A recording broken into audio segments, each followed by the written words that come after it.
Good day, poker peeps! My name is Sky, and I appreciate you spending some of your study time with Smart Poker Study.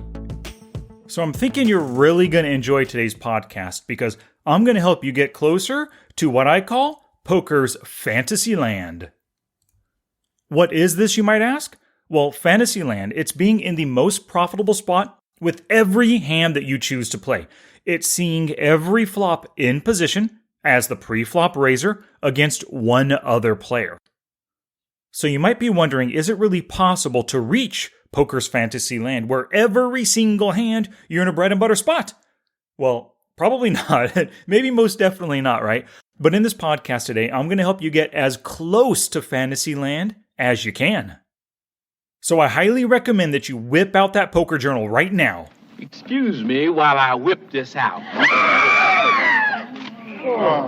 And start taking notes on what you learn here. And to help you take notes, go to the show notes page, smartpokerstudy.com/fantasyland. You can follow along with the transcript of this episode as you listen. Okay, let's do this. Gambate! We win, and they get the chicks. That sucks, dude. Dude, I'm telling you, it's jobs. We gotta get jobs. Then we get the khakis. Then we get the chicks. Starting tomorrow, we gotta stop playing games. So like I said at the start, poker's fantasy land would be in a bread and butter situation with every single hand that you choose to play. And of course, that's impossible. But just because it's impossible does not mean that we can't get more bread and butter than we do now. And it doesn't mean that we can't get more than all of our opponents do. Now, for those who are unsure or don't know this term, bread and butter is when you're in position on the flop as the pre-flop raiser, and you're up against one other opponent. And two other opponents, that's okay, that's still bread and butter. And I learned this term, bread and butter, from Tommy Angelo in his classic book, Elements of Poker. So here's a quick breakdown of why bread and butter situations are the most profitable. Part one was you're in position. Having position gives you more information. It also kind of intimidates your opponents. You know how you hate playing out of position, so do they quite often. This additional information plus the intimidation leads to more power in every single hand, which ultimately leads to more profits.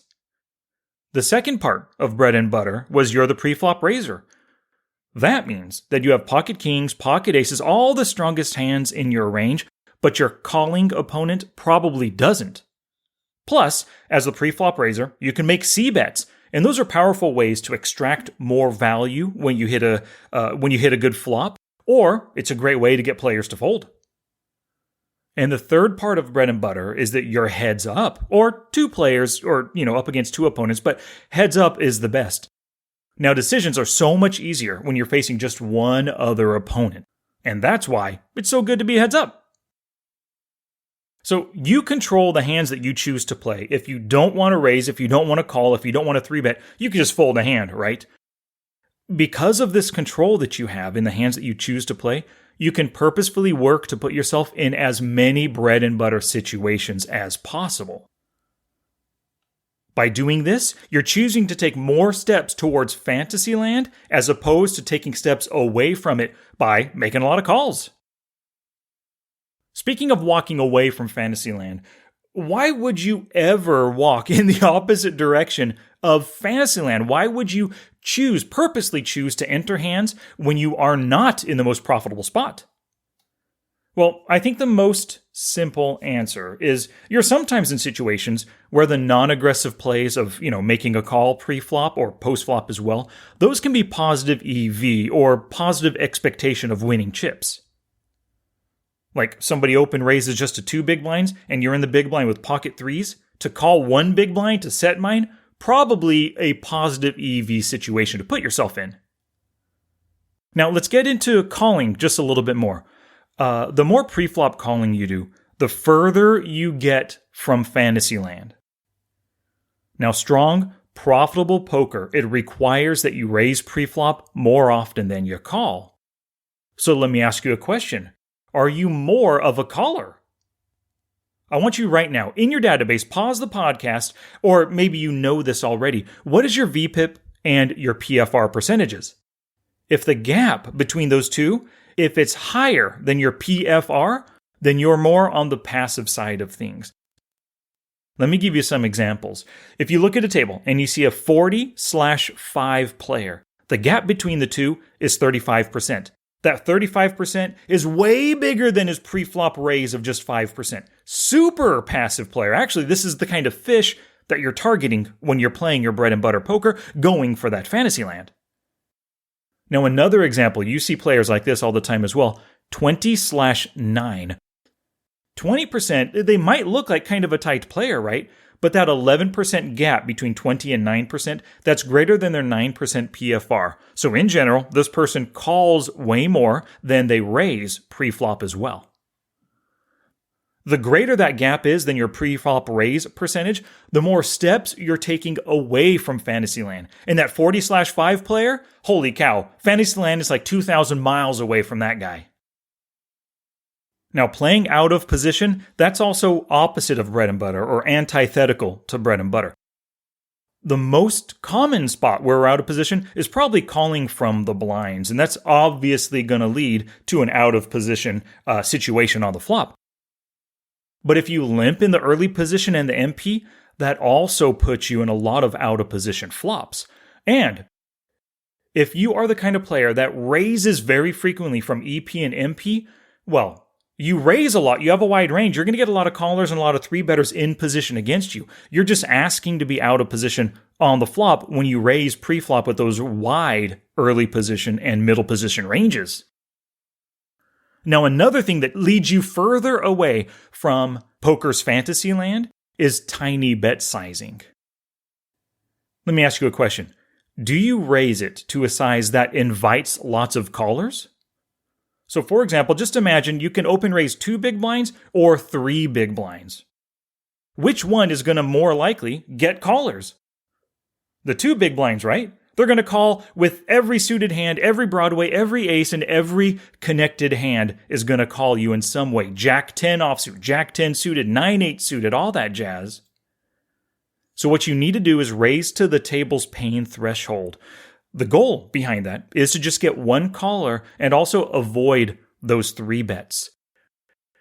I'm sure you've done this before and you've actually seen it quite often. Somebody open raises 2 big blinds and you make it just 6 big blinds as a 3-bet.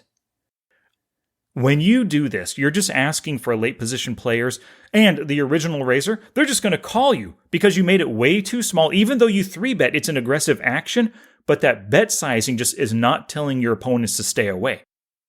So this is going to invite more calls and potentially some bluff 4-bets because you made it so small they might see weakness right there. And probably when you're 3-betting, in general, you don't want to face 4-bets unless you have some of the strongest hands. Now here's a new term for you. Bread and butter blockers. Now in poker, when we say blockers, we often think about holding an ace or holding a club on a 3-club board. Well, bread and butter blockers, those are people who love to call or 3-bet from later positions. They're the kind of players that I teach my students to be. One of the things I tell all my students is 3-bet the loose players when you have position against them. It puts so much pressure on those open raisers. Well, I'm basically teaching my students to be bread and butter blockers. When you call somebody's open raise from late position or 3-bet them, you're automatically taking away their opportunity for bread and butter in the hand. That's what you want to watch out for. Watch out for the players who are still left to act in the hijack, the cutoff, the button, who are capable of calling in order to exploit their position against you or capable of 3-betting against you. You don't want these bread and butter blockers to block that bread and butter potential. Now, when you have a lot of bread and butter blockers still left to act after you open raise, that oftentimes leads to multi-way pots, and that's anti-bread and butter as well. So when the cutoff and the button, if they both like to call, so be it. You've got pocket aces. You've got to open raise, right, to 3 big blinds maybe. But the cutoff player calls. The button calls. Depending on the blinds, the cutoff call and the button call sweetened the pot. You could get a small blind and a big blind call. Now you've got 5 players in a multi-way pot, you're out of position against the cutoff and the button, and you have pocket aces. It's not the worst situation to be in, but now you're kind of like tossed in a field of landmines, right? You're far away from Poker's Fantasyland, far away from bread and butter. So you got to watch out for those landmines there. All right, I'm about to give you some tips to get you more bread and butter to put you closer to Poker's Fantasyland. But I want to do a quick shout out here. I've got to thank these incredible poker peeps for getting my hand reading workbook.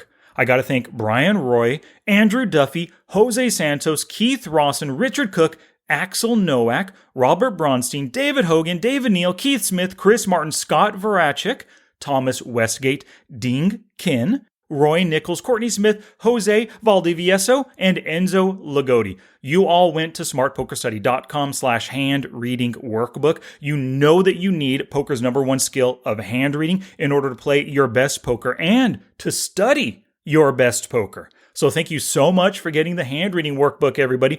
If you want it for yourself, go right now, smartpokerstudy.com/hand reading workbook. As long as you're willing to put in the work and do the hand reading exercises, I guarantee this workbook is going to set you off on a brand new poker journey where hand reading is going to be a critical component of all the profits you're going to make. All right, so let's get you closer to Poker's Fantasyland. We have to be the pre-flop raiser as often as possible and search out those bread and butter situations. So here's what you're looking for. I'm going to give you 5 points right here to look for. What I want you to do is put these 5 points on a sticky note for quick in-game reference. So as you're playing in your sessions tonight, tomorrow, next Monday, next week, next year, whatever it is, I want you to have these notes in front of you, because if all of these things are in place and you actually pull the trigger on open raising or 3-betting or whatever the play is, the aggressive pre-flop play, you're going to get bread and butter and you're going to put yourself closer to Poker's Fantasyland. So point number 1 is to look ahead and avoid bread and butter blockers. Now, this is something that not everybody does. You look down at your hand and you see King Jack suited. And you know, hey, this is a great hand to open raise. I always open raise with this. But before you open raise or ISO raise or 3, whatever you're doing, always pay attention to the players still to act before you enter the pot. And look out especially for bread and butter blockers. Okay, point number 2. Open raise when the most likely caller is in the blinds. You want that caller to be out of position against you. Small blind and big blind are the most likely spots where you're going to get callers anyway, but you want them out of position for that bread and butter. Point number 3. Size your raises large enough to limit re-raises and to limit callers. So you want to make your isolation raises over those limping players. You want to make that large enough to convince everyone else to exit the pot and give you that limper all to yourself. He's the weakest player, one of the weakest players at the table. He limped into the pot, right? A very weak play. You want him to yourself. Make it a big enough size. If you just make it 3 big blinds, there's a good chance you're going to get called with 3-bet by other players. So go 4, 5, 6, whatever you think you need in order, like I said earlier, hit that pain threshold. Make it big enough to get that limper all to yourself. And of course, when you're open raising, make that large enough, 2.5, 3, 3.5 big blinds, 4 big blinds if necessary. You've got to feel that out in game. There's no one-size-fit-all here. Now, when it comes to the sizing, of course, the same thing with 3-bets, right? You want all of your opponents to fold or just one player to call. So choose a size that achieves that. 6 big blinds ain't gonna cut it. All right, so point 4, choose hands that you're comfortable seeing the flop with. Here's the thing. You're going for bread and butter after all, right? You basically want to be on the flop in position as the pre-flop raiser against one other player. You kind of want callers. You're not necessarily just stealing the pot outright. So you got to expect 1 or 2 callers. If you expect somebody to call, you should have a hand that you're comfortable playing with on the flop. Now the last point, point number 5 here. Plan for how you can steal the hand post-flop. So along with that prior point, you know that somebody's going to call you. You're expecting a caller. What tendencies can you exploit in that caller to help you steal the pot post-flop. Are they honest on the flop? Are they honest on the turn? Do they hate 2/3 and 3/4 pot bet sizing, but they quickly call half pot? You have to figure out what you can do to steal the pot because, basically, as you know, most hands miss most flops. You're not going to have a pair. You're not going to hit a set. You're not going to flop a flush most of the time. You're going to have to bluff quite often, so figure out how you can do it. Now, here's a pro tip for you. As you're playing, especially over the next 3 sessions, if this is your first time really hunting for bread and butter, I want you to use a bread and butter tick sheet. In this tick sheet, on a piece of paper in front of you, write down B and B. That's one column. In the other column, write down not B and B. So every time you see a flop, before you make your flop play, it's your job to make a tick mark in the appropriate column. If you just now entered a bread and butter spot, so make a tick mark under the bread and butter column. If you ended up calling in the big blind, if you raised and the button called and you're not bread and butter, put a tick mark under not bread and butter. The goal is to have more bread and butter tick marks than not bread and butter tick marks. Challenge! So here's my challenge to you for this episode. I want you to strive to reach poker's fantasy land. That means you're going to go for as much bread and butter as possible. No matter your hole cards, before you make your pre-flop play, ask yourself, can I get bread and butter in this hand? Make sure to keep that sticky note in front of you as you play. Here were those 5 points once again. Point 1, look ahead and avoid bread and butter blockers. Point 2, open raise when the most likely caller is in the blinds. Point 3, size your raises large enough to limit re-raises and callers. Point 4, choose hands that you're comfortable seeing the flop with. And point 5, plan for how you can steal the hand post-flop. Now it's your turn to take action and get as close to poker's fantasy land as you can.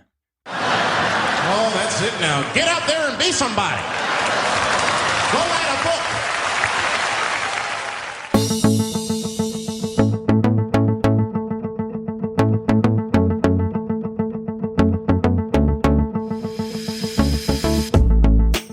Alrighty, thank you so much for listening, but your learning isn't complete until you go to the show notes page, smartpokerstudy.com/fantasyland. If you want to learn poker's #1 skill of hand reading, you have to get the hand reading workbook, smartpokerstudy.com/hand reading workbook. I guarantee if you're willing to put the work in, this is going to teach you poker's #1 skill, smartpokerstudy.com/hand reading workbook. Until next time, take action both on and off the felt to become the player that you want to be.